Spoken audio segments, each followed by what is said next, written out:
In this video, I'll show you how to check your PayPal username and what PayPal usually uses instead of a traditional username. First, open the PayPal app or website and log into your account. For most users, PayPal does not use a separate username like a social media app. Instead, your email address is usually your main login ID. And in some cases, you can also log in with your mobile number if that feature is set up on your account.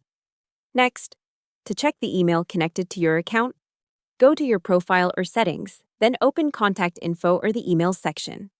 There you'll see the email address is linked to your PayPal account, and your primary email is usually the one people think of as your PayPal username. If you were actually looking for your PayPal.me username, that's different. Open your account settings or PayPal.me section, and you'll see your personal PayPal.me link there. PayPal says that once a PayPal.me link is created, it cannot be changed. If you forgot which email you used to sign in, tap Forgot Email on the login page and follow the recovery steps. Hope the tutorial was helpful. Subscribe to my channel and see you in the next video.